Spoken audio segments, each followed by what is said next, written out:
And I'm going to come in and adjust the cameras right kind of as we start, so don't be distracted, I guess. Cool. There we go.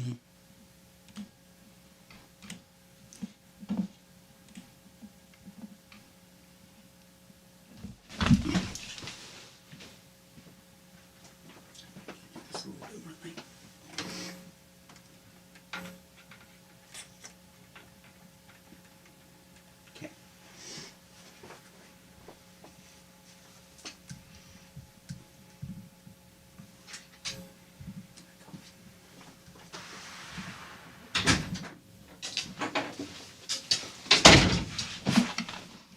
Okay, I got the run sheet up. Why is it? Okay.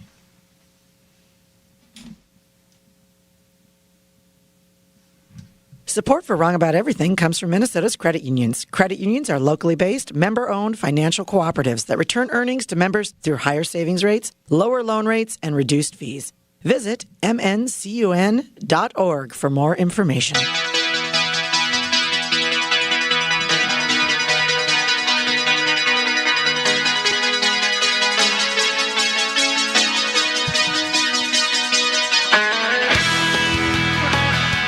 Hey, everybody. Welcome to another episode of the Wrong About Everything podcast. I am conservative strategist and Twin City Sugar, Brian McDaniel. And I am former Senate Majority Leader Amy Frederickson. What? What? And we are Wrong About Everything. Yes, this is going to be a... Who's the new girl? Yeah. We'll get to that. No, just the two of us today. Last week was just Javier. Everything's fine. No hiatuses. Last week I was out of town and Amy had stuff to talk about, stuff to work on that we'll talk about in a minute. And then today at the last minute, a friend needed some help and Javier is being a good friend to somebody. So it'll just be the two of us today. And we want to welcome you to the Minnesota Credit Union Network studios, deep within the bowels of MBC Studios here in Northeast Minneapolis. We got our capable and handsome producer, Gabe Noah, in the other room, pushing all the buttons for us.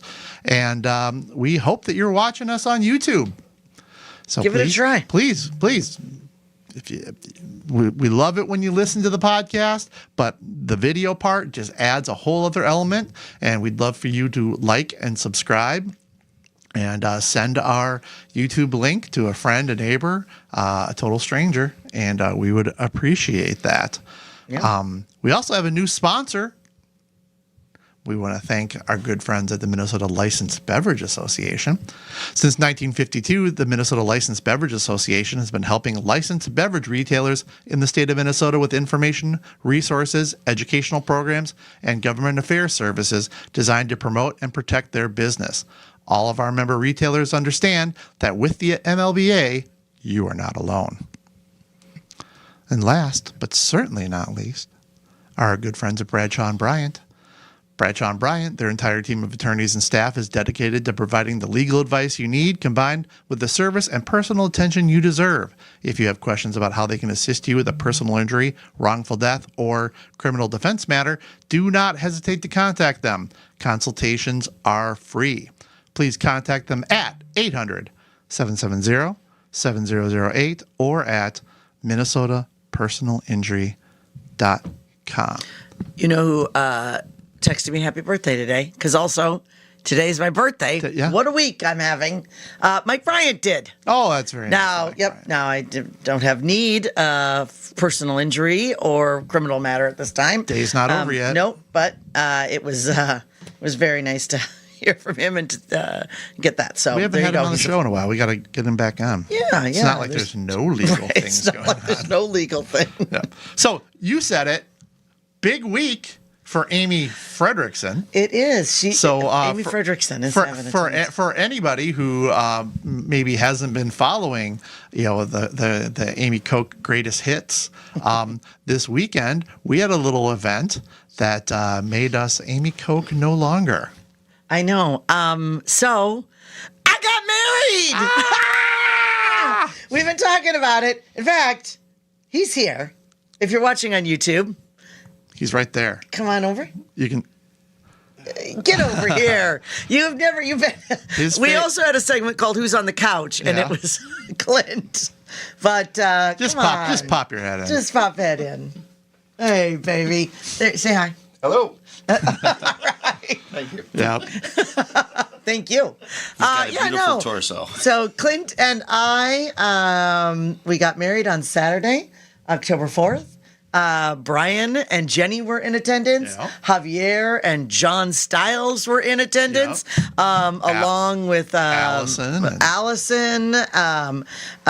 Rochelle was unfortunately unable to attend. Let's see, who else would folks know? Well, I had an amazing officiant. My good friend and friend of the show, Senator Karen Housley, officiated. It was her first and only wedding that she's done that for, and she did an outstanding job. You always remember your first. Yep, you sure do. And then, my daughter Rachel and Clint's son Caden were in the wedding party. They were groomsmen and bridesmaid. A best man was Clint's friend from fourth grade. And that really was one of the highlights. It was without a doubt. His speech was really, really, really good. Really well done. So Pat has been around, lives in Sioux City with his family, and Pat. What was so sweet is that he had such a deep, he knew your dad was there, your sister Gina, who also did a reading. Thank you, Gina. Chaz Anderson did a reading as well. Thank you, Chazzy.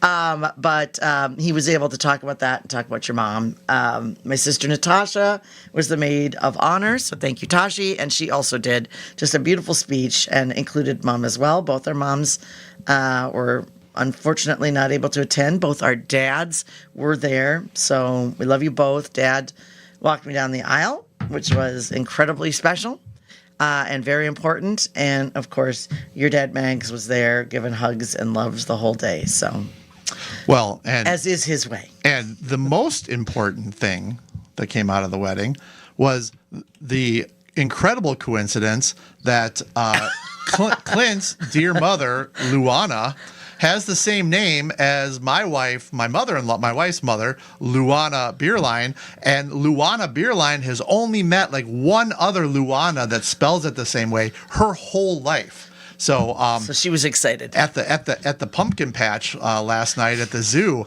it was all the talk. Can you believe it? Did Brian give a speech? It was Brian did not give a speech. No, I was. No, Pat, Natasha. This wasn't about Brian.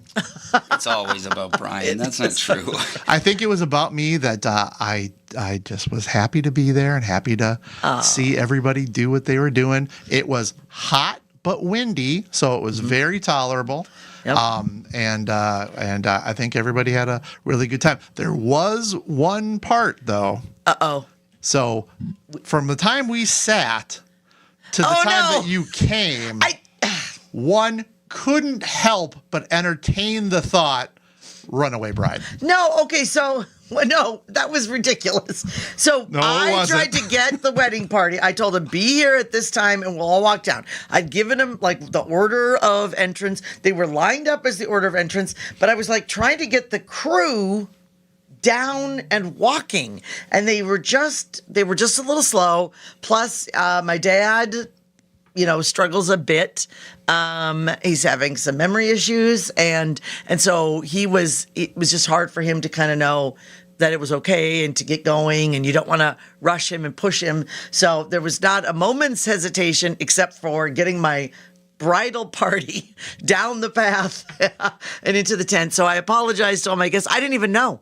Yeah. I thought that folks were not waiting, but that that there was being music played. Things did not go off exactly as I wanted. We were supposed to have a violinist that was playing requests. Yeah. Apparently didn't happen.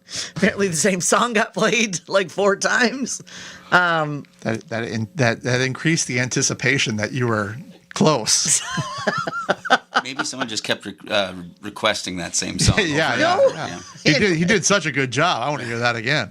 Well, that was a glitch. And it wasn't a glitch. It was just it's a humorous story that we just got to tell. And I was not even, there was no even thought to Runaway Bride. It was just a bridal party moving at glacial pace. Well, and this wasn't your fault, but the one song that he kept playing over and over and over was "Born to Run." Yeah, that was by Bruce Springsteen. Look, that's just a song that Clint loves, and Yeah, he wanted it as part of the wedding. I was like, "Do you think that's a good idea?" Dixie Chicks, ready Yep. to Yep. run. And Clint was like, "Yeah, that's what I want. I want it as part of our Running wedding." with the devil. There it was. We could do this Yeah. one. Wow.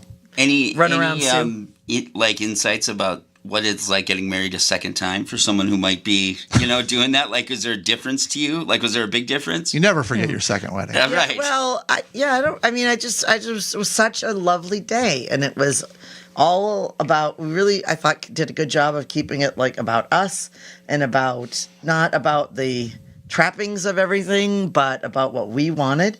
I don't know. You're just older. You're smarter. It was just What really- matters and what doesn't. I would That's think you it. might enjoy it more. Right. Like, Oh, I mean, in yes, a sense. 'Cause you're not- definitely. Yeah. Definitely. I mean, it was still stressful. There's no doubt about it. I mean, again, shout out to my sister Natasha. The party was her barn dance after, so much of that we didn't have to worry about. But there's still a lot of ceremony and a lot of tents and lighting and food and cake that had to get worried about. Amplification. Right, kinds of exactly. stuff. Yeah, that was the kind of thing. But in the end, it was just so beautiful, and I really did just was able to enjoy every minute. Well, and the weather really did cooperate and made it. Right. At made first, it- we thought it was going to be so. Well, we worried about being cold. Yeah. Because it's October 4th in Minnesota. Well, the and I was barn like, "Do you need dance, the barn speakers?" dances I've been to have all been cold. Yeah. but it was hotter than Hades. It was really hot. But then, as you said, the shade came in because we did an evening or like a 5:30, and the wind blew, and it was actually quite pleasant in the backyard. Well, So, congratulations on your nuptials and love you, Clint. on your birthday today. Yeah, and the birthday, it just keeps, all the hits keep rolling. Mm-hmm. And my new husband is having some happy hour for me, and he got me an amazing gift. So it's dance lessons. Oh, I'm gonna spoil it. Dance lessons, which he's gonna take with me. well, I would hope so. Yeah. Yeah. Well, I mean, That'd be pretty cool. I mean, we all enjoy watching you shake it on the dance floor, but in my mind's eye, he was there. Yes. I mean, it's awesome. Yeah, Amy Fredrickson, hip hop star. Yeah, No, that's not. just gonna pop and lock or whatever it is that they do. I don't think that's a thing anymore. But I don't. Yeah. Are you going to go by Fredrickson, like, publicly? Like, with your profession? Well, I'm definitely changing my name. The idea was that, like, it's been Amy Koch so long in media, but I don't know. It's It's on your socials. People It's on my will socials, so people will switch, I think. Yeah. yeah. Yeah, I think so, But too. changing your name at this stage in life is really a thing. Like, there's a lot of stuff It's a that now huge pain your in the name's on. Yeah, you forget, right? Like all the different accounts and paperwork, and so I'm just starting that process, which is a lot. But you got to start with the wedding license, the marriage certificate, and then the. Oh, I Social got to Security sign that. I got to sign the. Yes. I got to be a witness. Yes. So yeah, no, yes, Brian was a witness. I had a very important role. Carried it out. And you didn't give a speech before you signed it or anything? Well, We did. He did, but not about us. not in front of people. I'm very shy. Well, anyway, congratulations to you both. It was fantastic, and we've really enjoyed having Clint has become a part of all of our lives, and And the podcast now. and Amy Fredrickson, which is not weird at all. Totally fine. Big Fred. Big Fred. Oh, That's him. I was gonna say, if you want to go by that, No. that would surprise me. No, he's Big Fred. Awesome. Okay, well, before we get into the week that was, we actually got some good news because, and Amy can talk a little bit more about this based on some vacation that she was going to take. But we were very afraid that something had happened to Dolly Parton. So, longtime listeners of this podcast know that, and of course to the whole world, Dolly Parton is an angel. Everyone baby in here, angel. sweet baby angel. We love Dolly on this show. If Dolly ever wants to come on the show, we would faint over with happiness. Oh my gosh! Because Because our first love was cry. Cher, Yep. but Dolly Parton is an enduring love. She's just, but so what we heard yesterday, and mostly driven by a tweet by Miley Cyrus's official Twitter account, was Because Dolly is Miley Cyrus's godmother. Yes, exactly. With a picture of an older picture of Miley and Dolly on it asking for prayers. And where it stemmed from was that Dolly Parton's sister, Frida, asked for prayers. And that was in Is the that a Miley family Cyrus. name?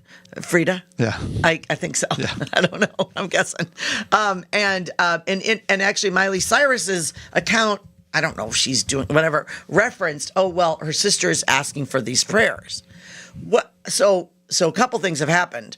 One, Dolly lost her husband of Very recently. 60 years very recently. And, I always worry when you hear about these longtime couples and then one passes away. That's kind of a bit of a red flag. And then Clint and I had tickets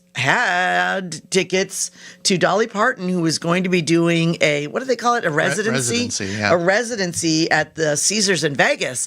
And we had gone out and gotten tickets for the first week of December and then got a notification last week. So her husband died, I think, a few weeks ago. Last week, we got notification that the show was not canceled, but rescheduled to September of 2026. And so I was like, oh, golly. Yeah. So now she's sick. And then this tweet comes out. And it wasn't just, we weren't just reading it. The whole world read into it. Yeah, no, and when you read it, that is what you would think. But today, she was working. She was doing, I saw that she was doing commercials for the Grand Ole Opry, and then she kind of said, "Well, wait a minute, let me address some of the rumors. I'm doing fine." Yeah, so, still, and we're very, very happy to hear that because I ain't dead yet, is what she said. Yeah, she is definitely one of the best people that we got out there, and the world is better having Dolly and her music in it.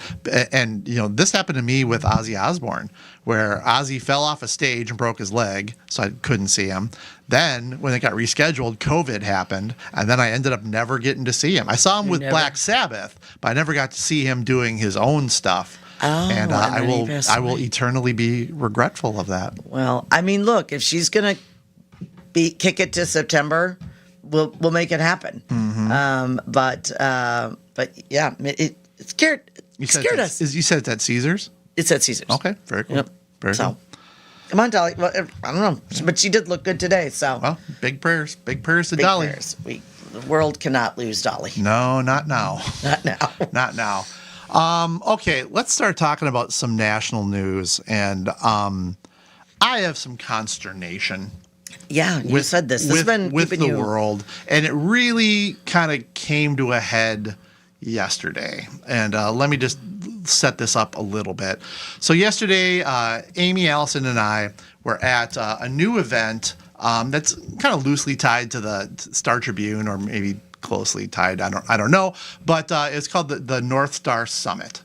And this event that we went to had authors and business people and chefs and people from all walks of life talking about extremely interesting things. It wasn't always all the same stuff.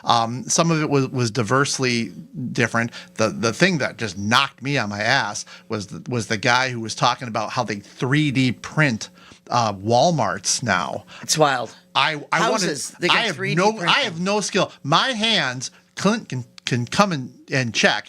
I have no calluses on these hands. These hands have never done an honest day's work.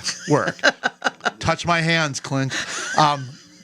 Touch my hands. But I thought that was cool in like a revolutionary way, because you can do that with houses and you can do that with all these things, and that was just fascinating to me. There was a fantastic segment. Futurist. I really like the futurist, just talking about like sort of maybe you missed that one. I might not have been. So he talked about like sort of the 40 year and 80 year processes for like major shift change, and frankly 2025 is smack dab in the going back to Washington and the Revolution, fast forwarding 80 years to the Civil War, fast forwarding 1945 and World War II. Some stuff happened. Right, and now here we are again. And he was saying, and he had just like fascinating demographic information. So that was really good talk. The other one, other than the 3D printing guy, the panel that had a gentleman, I think from ChatGPT, And then they had the head of the Federal Reserve Yeah, in Neil Minnesota Kashkari. talking about what is true and not true about AI. And to me, I found it extremely comforting as far as like what the realistic expectations are, because my mind immediately goes to Skynet and that we got 5-6 years tops before our blender becomes sentient and chops off our hands and stuff. But no, they really gave a very substantive and what I really liked about what they did, and really all the panels, this was not political. Right. No, there was Odessa. So there was the writer, what's her name? Curtis. Curtis. And Gavin Kaysen was on there The talking chef, about yeah. the chef. And then Dessa. And Dessa did this amazing poem that she read Yep. at the end about stage diving, which was all about really getting on stage and how to do it, and then stage diving at the end. It was great. And I missed this panel because I left early, and I missed the panel you're about to talk about. So But the keynote speakers were Governor Tim Walz of Minnesota. Perhaps you've heard of him. And then Governor J.B. Pritzker from my home state of Illinois. Now, if you're reading the papers at all, if you're listening to the radio at all, if you got any other podcasts on at all, you know that the Texas National Guard has been deployed by our federal government to the state of Illinois, most specifically to parts of Chicago. And listening to and this isn't the first place it's gone. They cleaned up Washington D.C. and they've been threatened to go other places. And before everyone gets out their little email boxes and starts telling me what a rhino I am, I get it that some of these mayors, some of these governors need to enforce the law, and whether that's immigration law, whether that's lawlessness on the streets, whatever that is, I get it. I am a law and order guy, and I know that there would be no reason to bring in additional troops if everyone was doing their job at the local level. However, listening to Governor Pritzker, who's a Democrat, obviously, listening to Governor Pritzker talk about the lack of coordination between the Texas National Guard. So these are people from Texas who largely are going to a state they have not spent very much time in, if at all. They're going there. They are not coordinating with local law enforcement. And I am very afraid that local law enforcement's going to kill an ICE agent thinking they're somebody else, or that an ICE agent's going to kill a cop thinking they're someone else. That makes me very scared because there is not coordination, and it sounds like there's political barriers that is making that's making that not happen. But that aside, I sat listening to Governor Walz and Governor Pritzker talk about sending federal troops into American cities to endanger American lives. And I get the law enforcement part of it. But as a Republican, I felt sick to my stomach. What has happened to our party and how we view ourselves and how we view the role of the federal government in state government affairs? I felt sick because the glee that some people are showing as we just drive a Mack truck through states' rights. Right. We drive a Mack truck through smaller government. And I'm starting to believe some of Javier's bullshit on this. First of all, that's disturbing in itself. That is disturbing. But honestly, so a couple things. First thing I always ask for Republicans when you hear this stuff, like, make the president, so whatever, you love Trump, got it. turn the president into a Democrat. Make it Joe Biden. Yeah. Make it Barack Obama. Make it a Democrat president that would be rolling into Pensacola. Pensacola with the National Guard. Imagine how Republicans respond. And guess what, by the way, Republicans? That's the right response. How you would respond is the right response. Outrage. And outrage. How would Governor, DeSantis, how would Governor, pick your Republican governor, Abbott. Imagine if the National Guard, if Biden had rolled the National Guard into Houston, Texas, based on crime, based on election, based on anything, Republicans would rightfully be outraged and cry afoul of the Constitution. And yet, they're very quiet on this. And that is what I'm struggling with. I went to the Minnesota Zoo. They have their Jack-o'-lantern spectacular. It's fantastic. You all should go. I was there last night with my family and my wife's, extended family, and I felt like a zombie. I was walking around numb, just thinking about the applications of this, whether it's a Republican president, because I'm mortified right now, but also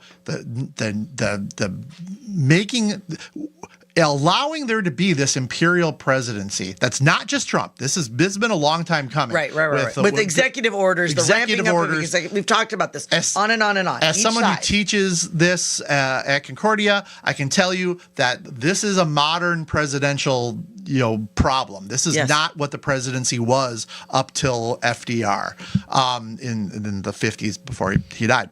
But to think about what could happen about the next time this gets used. That's right. And this needed to be the absolute last remaining option that our federal government had to protect American citizens from lawlessness. That's the National Guard. That's the National Guard. When it was established in 1903, when it was established, there were some issues. It was actually established because in 1792 we had a Militias Act, and what they found is that some governors were hesitating to send troops during the Spanish-American War, saying, well, they can't leave our state. I think in particular it was Vermont or something like that.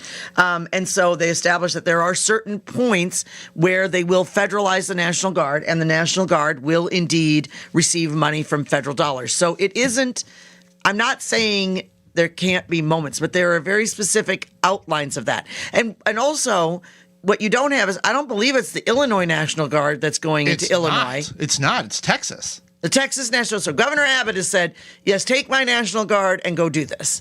Governor Abbott, who stood with Republican and Democrat governors like a year ago,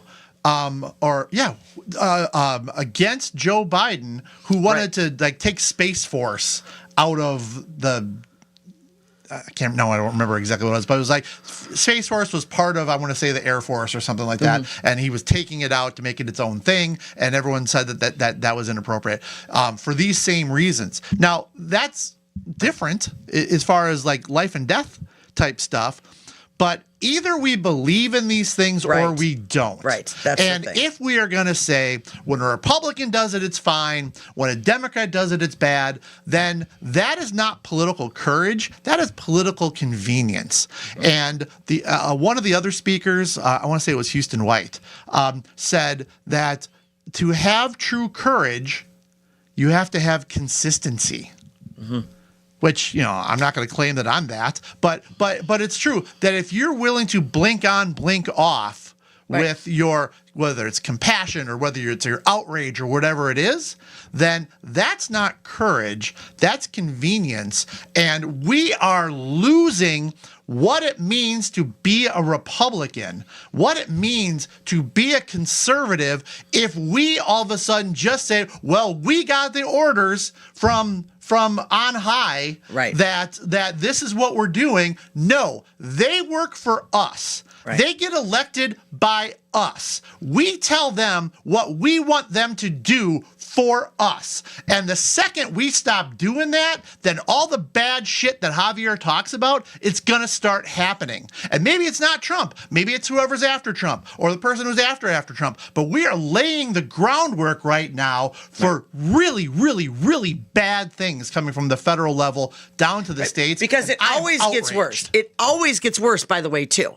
So what always happens is someone pushes the envelope pushes the envelope on whether it's the nuclear option. Remember the nuclear option around Supreme Court justices, Yes. right? How'd Well, that the work, Democrats, Javier doesn't like to hear this. The Democrats pushed the nuclear option on lower level judges, and they made it impossible for, I believe it was George W. Bush's lower level federal judges to get through. Well, what happened then when Merrick Garland came up and the Republicans were in charge? They used the same tactic and blocked Obama's Merrick Garland, which Democrats were upset about. And I get it, but guess what? You moved on that. And when you start to move institutions, when you start to devalue and devolve constitutional protections that have been put in place for 200 years that makes our country great, when you start to do that and you say, well, it's okay in this instance because it's an extreme situation, or when you say it's okay because it's my party in charge and they want to do the right thing. No, those protections and those laws and that Constitution is in place for a reason, to protect us from ourselves. Yes. And Governor Tim Walz, and this is another thing, I'm mad. I don't like it when people make me agree with Javier even a little bit. And Governor Tim Walz, about the Second Amendment at this event, he said, talking about Republicans, saying that when, for all the Republicans who say, don't give up our guns because the Second Amendment is there to protect us against our government. Mm-hmm. He acknowledged that. That's exactly what it is for. That's right. And you're making Tim Walz sound right, that we need to be keeping an eye on our federal government because there might be Mississippi National Guard who might come here. Or you're going to have Arkansas to Wisconsin, right, and Arizona to Colorado, and that is not safe. And if it's not the absolute last gasp option, then we are just trampling on our Constitution. And I believe in checks and balances. I think they are still working. The courts are doing their job sometimes. The legislature's doing their job sometimes. The president, whoever the president is vetoing. They still work. But I get less and less sure that we are going to have these checks and balances in place when we need them, when people just say, well, at least Trump's doing something. Right, and I hate that, right? Like, I'm very upset about crime in New York, and so Trump gets to do whatever he wants to take care of it, guys. That is a dangerous I was in Chicago. path to go down. I was in Chicago last Wednesday, a week from today, a week ago. I was in Chicago, and guess what? Lawlessness? It wasn't any shittier than it always is in some parts. And I can tell you, Wrigleyville's still beautiful. But there was not an oppressive air of that things are about to blow in the city of Chicago. I'm not saying that there's not trouble. There is trouble. There is trouble there. I'm not saying that there shouldn't be enforcing state and federal laws. There should be 100%. But it was not the wild, wild west. We weren't in Tombstone. We were at Wrigley Field. And but I did lots of driving in all parts of the city, and I noticed and felt nothing different than the other 3,000 times that I've been there since our family moved. And I guess if someone wants to be mad at me about this, if someone wants to say that I'm not supporting the president, I don't work for the president. I don't work for the Republican Party, but I believe in what the Republican Party stands for and stood for, and I'm going to work like hell to make sure that we get back to that, because we are best when we're dealing with economic issues, when we are fighting for small government, when we care about states and states' rights and what we can do to police ourselves. I believe in that, and I believe in a national identity. I wave the flag as much as anybody. I salute and take my hat out and all that's off and all that stuff.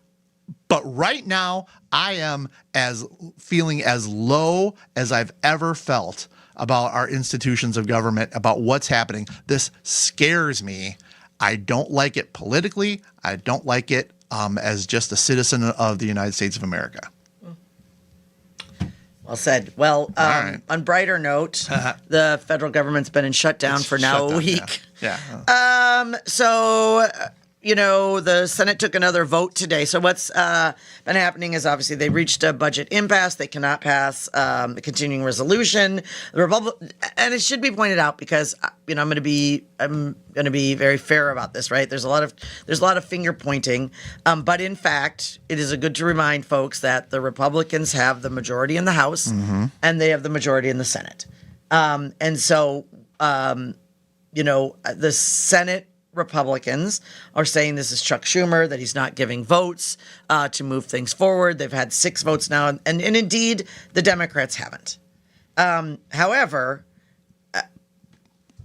the Republicans have the votes required We can pass to it. pass things. We can pass it. And so it's a very complicated problem. Now, the other issue, and this goes back to a little bit of what we were talking about, where things become too difficult, they lack the 60 votes they need, which is the Senate has become essentially a 60 vote needed for a majority vote, which I also disagree with.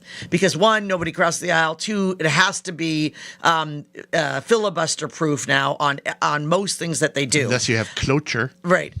And they don't even have to filibuster anymore. Most people don't filibuster. It's just the threat of it. And so it's become a de facto 60-vote majority, which the Republicans do not have and will not have. And so that's sort of the facts as they are. I always feel like I was the majority leader the last time we had a government shutdown on a state level, and that was also the John Boehner, Barack Obama impasse at exactly the same time. This was 2011 over the budget then. Shutdowns are incredibly difficult to go to. In fact, ours was 21 days. It was the longest shutdown in state history. This is not the longest shutdown. I believe the longest on a federal level was 2 months. So we're really just at the front of it. We're starting to see some reverberations of that. But the Smithsonian, for example, is still open. There's still things that are happening. They're using past funds, but we're going to slowly start to see more impact of the shutdown. It's difficult when both sides are sort of trying to stand on some principles. But then what's disappointing is today sort of devolved over a fight over furloughed workers. So to apply additional political pressure, I'm sure, there was a White House memo that was released today that suggested that federal workers may not receive their back pay. Which, by the way, in a state government shutdown they have, and in past federal shutdowns they do receive their back pay. And I'm quite certain it was a sort of a political pressure move. The White House released this that suggested that they may not receive that. Now, many legislators rushed to the microphones to say, no, it is law that has been put in place that the workers must receive back pay. I do think it's a bit of a negotiating tactic, because the law seems fairly clear on it to me. Whether you agree with the law or not, it is on the books, and I don't think it can be disagreed with. And again, here's where, President Trump doesn't get to decide what the law is. He has to follow the law. He's the president. He can have a hand in making that law, and he gets oversight on certain things, but he doesn't get to make the law. You see, kids, we have this thing called separation of powers. That's right. 3 branches. 3 co-equal. 3 branches. Chapter 3 of your text. So, American Federalism, Chapter 3. So, what I find with the shutdown is that there's really one. I don't know that there's ever real winners politically in a shutdown. I think that a lot of times Americans or Minnesotans just get to the point of there it is, more dysfunction. I can't take it. Nobody's a hero. Nobody's a winner. And even the sides, as they sort of scramble to point fingers, it doesn't go well. I feel like the person or the party that seems most reasonable in a shutdown is generally the one that comes out a little better. But it's certainly, I think there are certain things and principles that are worth fighting for, and sometimes it takes a shutdown or an impasse like this to sort of get through to some sort of solution. I'm not sure that's the case. So case in point, what I'll say is, our state government shutdown, which was really awful in 2011, we were able to pass a budget then where we didn't raise taxes. By the following budget forecast in November of 2011, we had a budget surplus. Since then, until this year, since 2011, we have had budget surplus in the state of Minnesota. And the shutdown was actually sort of an inflection point for very good things in Minnesota's state budget. I'm not suggesting that a shutdown is a good thing. It is a sign of great dysfunction. But when you work through it, the solution can be very bipartisan, very thoughtful, and could be very helpful. I'm not sure where this one's heading, especially when I see them just kind of fighting over, things like what the law says around federal background. Well, and I forgot to send this to Gabe, or else Gabe would have put it up on the screen. But, I have a job. Sometimes I have to do that job. And so today I was trying to do my job, and I was checking out the U.S. Department of Housing and Urban Development website, HUD. And on the HUD website, it says in big red letters, a big red sign with white letters, the radical left in Congress shut down the government. HUD will use available resources to help Americans in need. Come on. Well, okay, and here's what I'm going to say about this. So I remember during the state shutdown, at the time, Governor Dayton sent out a letter about the pink slips and pointed fingers at the Republicans.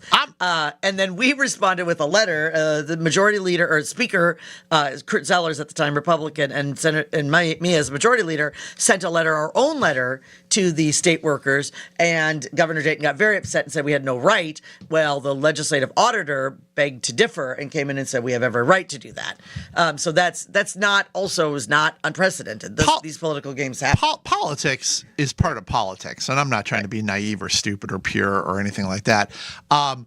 What I'm saying is that is juvenile.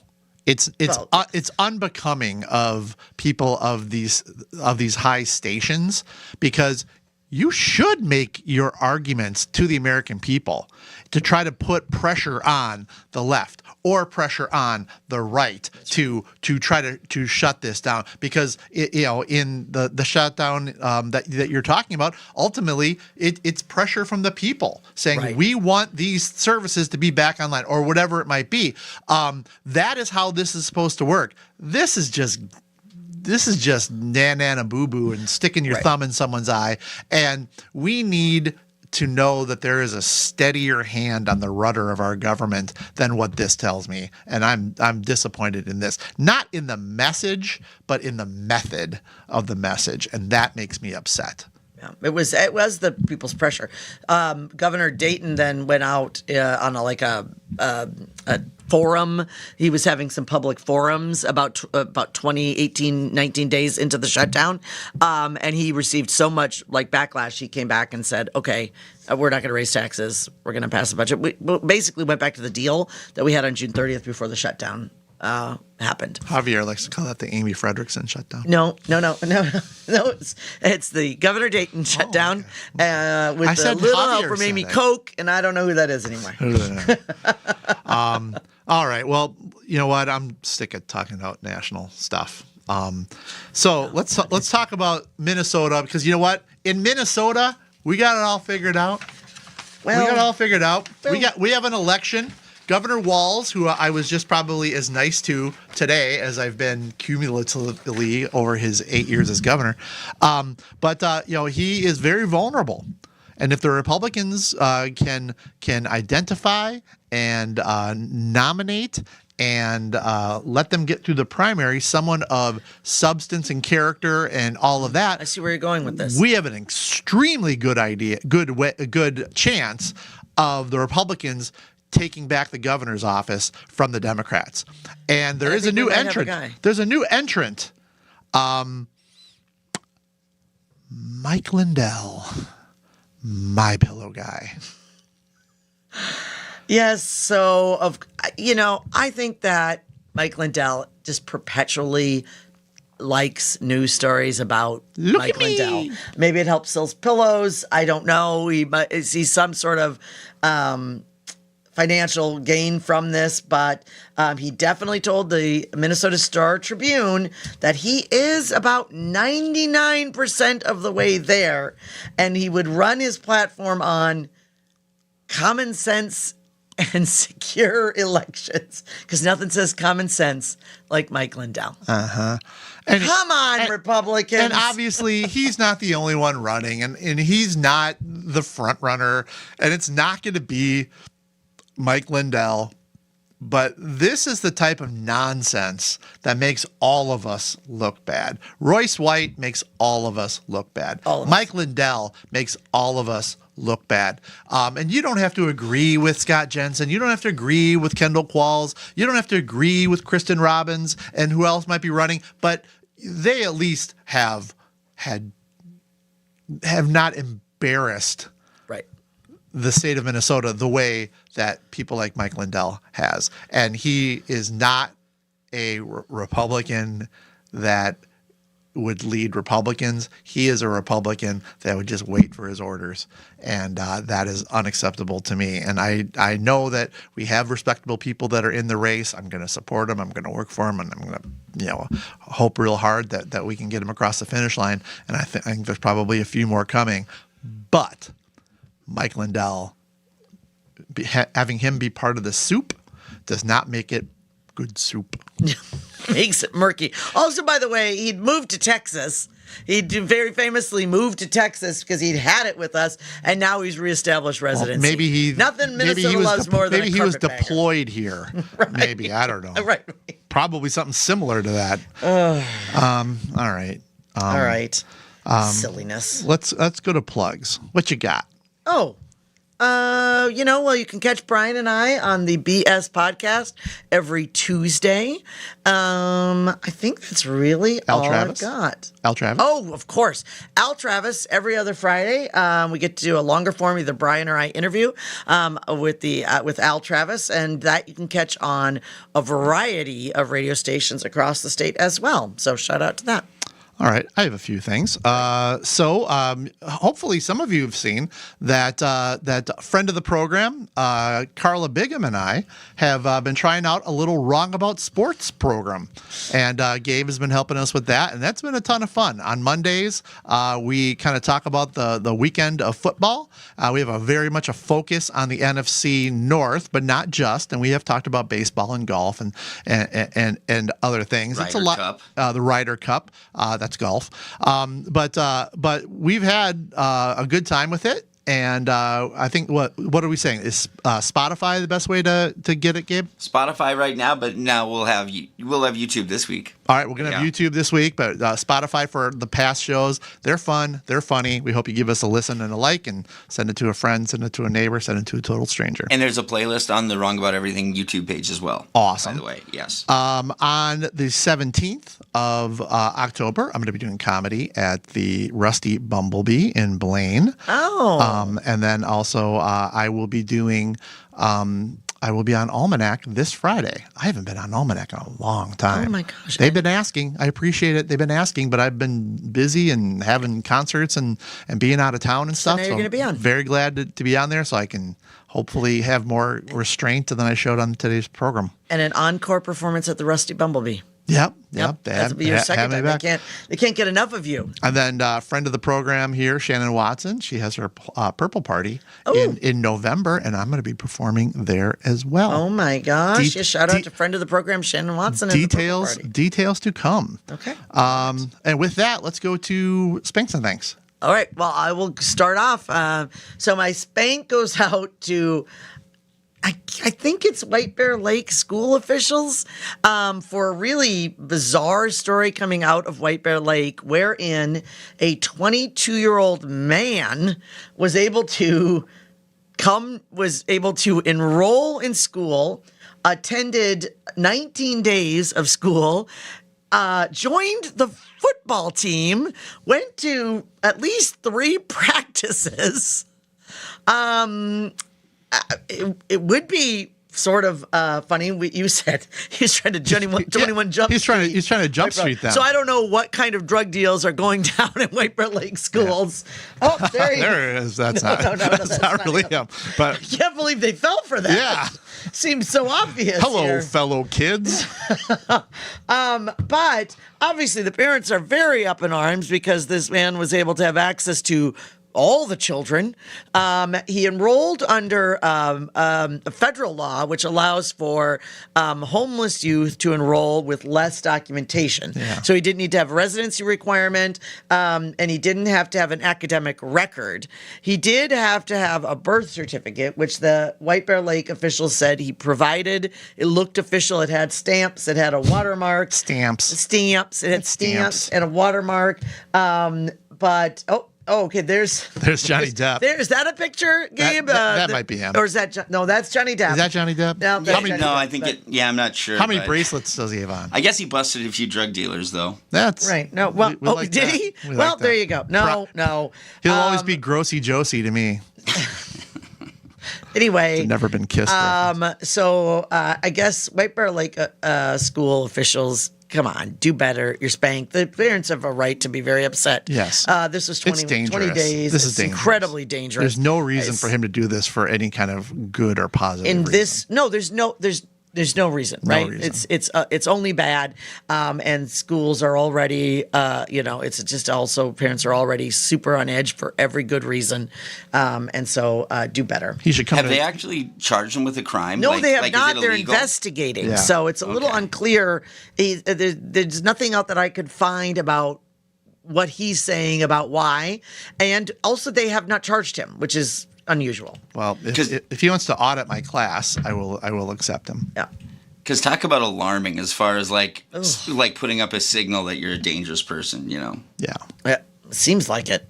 Seems like it's quite obvious. As Brian said, there's just no good reason that I can come up with a single reason other than No. you are undercover for the feds and doing 21 Jump Street 20. And you know what? The show, I remember watching it when I was a kid. I didn't love it, but I watched it a little bit. The 21 Jump Street and the 22 Jump Street movies are freaking hilarious. Is that Jonah? It's Jonah Hill and Channing Tatum, Yeah. and they are very, very funny. Worth your time. I'm a big Richard Grieco guy. Grieco. Rico. Was he? He was. He looked like 75 though. Why did anyone believe that he wasn't Grieco first? could He wasn't be in high first school? generation like Holly Robinson Pete. Oh wow, that's a deep cut. Deep cut. Yeah. Deep But no, he was on there, and then it was everyone. We all had to like Jacob and Edward. Are you Richard Grieco or are you a Johnny Depp. a Johnny Depp person? Well, it was obviously, yeah. Grieco all the way. Well, yeah. Anyway, so you spanked. I think it just has to be this week. First of all, thank you to everyone who has been just lovely today with birthday wishes and good vibes. And I feel like I've just been rolling on all of that love and support from the wedding on Saturday. So thank you to Clint and my. I think I can speak for Clint. Is that all right? When I say that we are so grateful for our loving families, the support that they gave us, the love that they showed, our friends that showed up. Some of them coming from very far away, some of them overcoming some real obstacles to be there. We love you. Like 694. Right, 394. We love you. We are grateful. We cannot say a big enough thank. Anything to add, Clint, on the thank? No. Thank you. Okay, well, I'm going to start off with a real humdinger. So my second son goes to Iowa State University. And when I was down there visiting, before his freshman year, we drove by the football stadium, and the football stadium is Jack Trice Stadium. And I thought that Jack Trice was going to be like a successful coach that they've had or something like that. And I made the mistake of Googling Jack Trice, and what I found was horrific. What? Today is the anniversary of the death of Jack Trice. He died on October 8th, 1923. Jack Trice was the first African-American athlete to play for Iowa State. And during a game against against another team, Jack Trice was killed. He was trampled to death. And that happened like a couple days beforehand. He died on the 8th. He was trampled to death for no reason other than he was a black man who dared to play football. Now, what team were they playing? They were playing the Minnesota Golden Gophers. And this is something that I don't think is widely known enough. And our good friend Dan Walter posted this. This is what gave me the idea. But Dan Walter said that this is probably something that the University of Minnesota needs to acknowledge. Iowa State did not play the Gophers after this for about over 60 years because of this horrific event. And so I'm going to do a little bit of educating on it, take a look at it, and never forget how awful things have been, but also how far we've come. And so for the people who murdered Jack Trice, you are spanked. And It would be nice to see the U of M. Yes, I think That's a that is great one, something. Brian. Yeah. And then my thank is because sometimes stuff's funny. So last week in Portland, there was an ICE bus that was set ablaze by protesters who did not want to see ICE in their town enforcing our immigration laws. The only problem was it was for Ice Cube, the rapper. Mm-hmm. Oddly enough, Ice Cube, the rapper, who's in the 21 Jump Street movies. He is. He is. He plays the police chief. Conspiracy of some Yeah, sort. a little bit. But so it was not Ice Cube's bus, the one that he's on. It's on one of the crew buses, and nobody was harmed. Nobody was killed. There was just some property damage. But it just goes to show there are dumbasses everywhere. And having been to Portland recently, they have a lot of them there. So for the dumbasses who don't know the difference between an immigration enforcement bus and the rapper Ice Cube, you are thanked for showing your ignorance and idiocy. And you're dumb. You're dumb. Just dumb. Ice Cube is fine. Ice Cube is fine. He could do 23 Jump They Street. should have a 23 Jump Street. They said he was I don't really know if cool they should. about it. Yeah, he was pretty cool about it. He's Ice Of course Cube. he was. He's Ice Cube. Ice-T would have lost his mind and got his gat or whatever it is that people do. Anyway, with that, I have actually seen Ice Cube in concert, and I like him very much. Ice Cube enthusiast and conservative commentator, Brian McDaniel. I am the new Mrs. Fredrickson, wife of Clint, Amy Koch. And we are wrong about everything. I will say it by myself. Oh, sorry. Wrong Wrong about about everything. everything. Happy birthday. I got you distracted.